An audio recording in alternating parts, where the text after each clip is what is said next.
Dalam Bapa dan Putra dan Roh Kudus. Amin.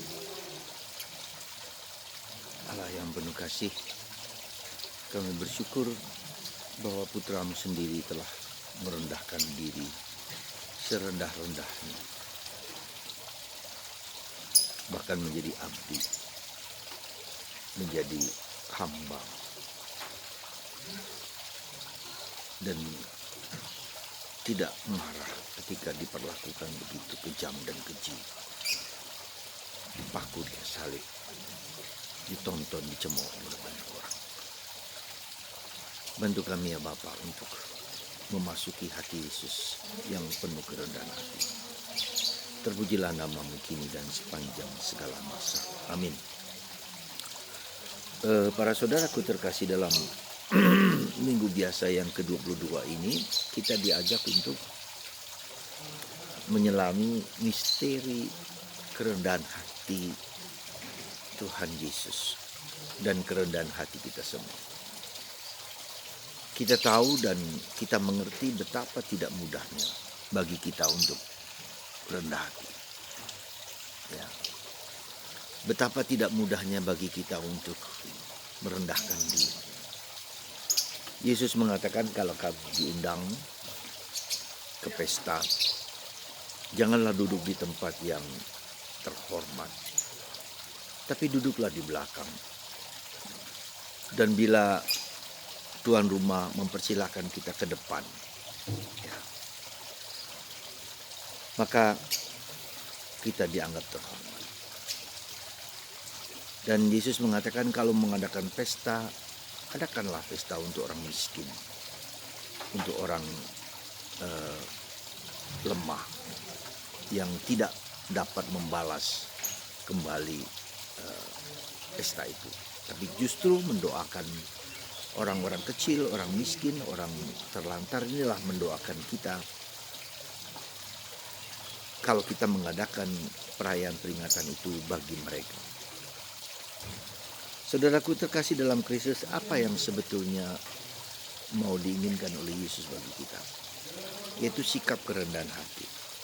Sikap untuk tidak mencari kehormatan. Sikap untuk tidak dihargai karena kita kaya, karena kita hebat, karena kita berkuasa. Penghargaan kita bukan karena, sekali lagi, bukan karena kedudukan atau karena apa yang kita miliki.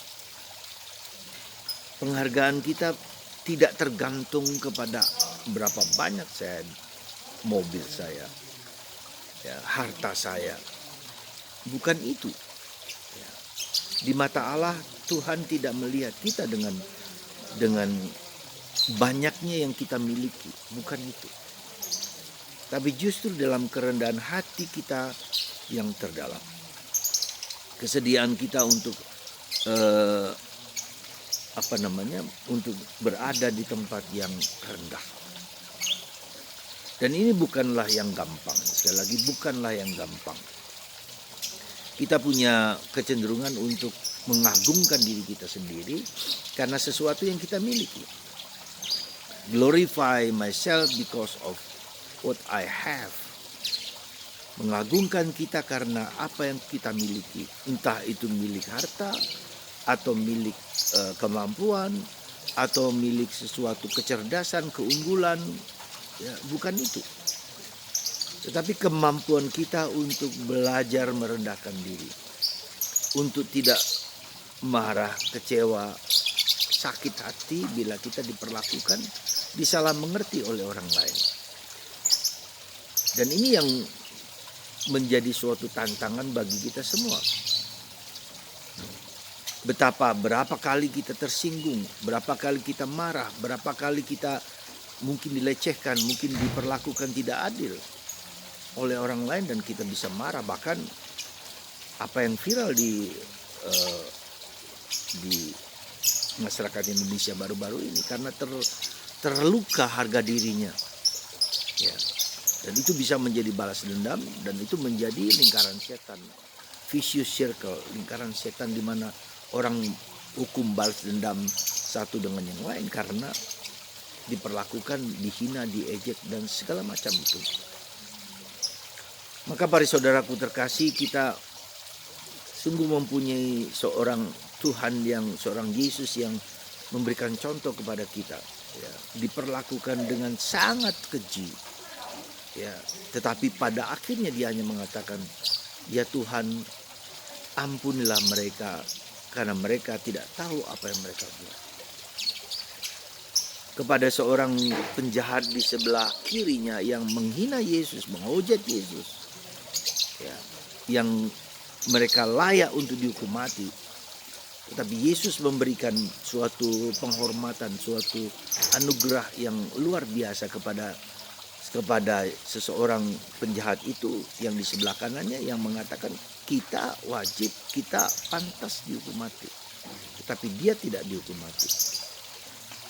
Maka dia mengatakan, Yesus, kalau engkau di surga, ingatlah akan aku. Yesus mengatakan, bukan nanti, tetapi sekarang ini engkau ada di surga bersama aku. Mengapa ini saya sampaikan detik-detik terakhir dari kehidupan Yesus? Karena masuk surga tidak ada cara lain kecuali lewat pintu yang sempit. Ke surga hanyalah orang-orang yang mau merendahkan diri, mau mengosongkan diri, mau menghampakan diri. Itulah syarat yang paling utama dan paling mendasar. Sekali lagi, masuk surga adalah orang yang merendahkan diri, orang yang menghampakan diri, orang yang meniadakan dirinya sendiri. Bukan dia yang harus dipuji, tapi Tuhan yang harus dipuji. Dan ini merupakan suatu paradoks kehidupan kita. Ketika kita ingin harga nilai kita dipamerkan, diangkat, dipuji, ya, dihargai, ya, dan itu menghibur kita semua. Tetapi bukan itu, saudaraku terkasih. Menjadi pengikut Yesus, menjadi serupa dengan Yesus. Menjadi pengikut Yesus, menjadi orang Katolik, berarti bersedia untuk diperlakukan mungkin dengan semena-mena, mungkin dengan tidak ada harganya kita itu di mata manusia, tapi di mata Tuhan itu adalah sesuatu yang layak kita perjuangkan dalam hidup ini. Semoga Anda dan saya, kita semua, ketika kita marah, ketika kita tersinggung, ketika kita merasa diperlakukan tidak adil, maka di sanalah saatnya kita mempersembahkan segalanya kepada Tuhan. Tuhan, aku layak menerima semua itu. Mungkin juga karena dosa-dosaku, tapi juga mungkin karena aku mau mengikuti teladan dan kehidupanmu sendiri. Ikut serta dalam penderitaan Yesus.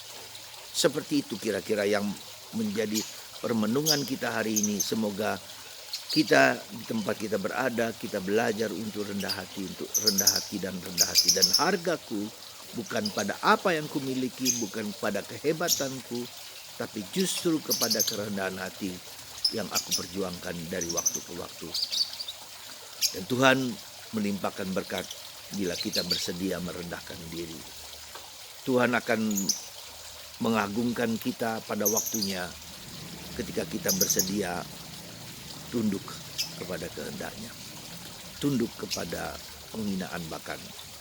Semoga Tuhan memberikan rahmat kepada kita untuk belajar rendah hati.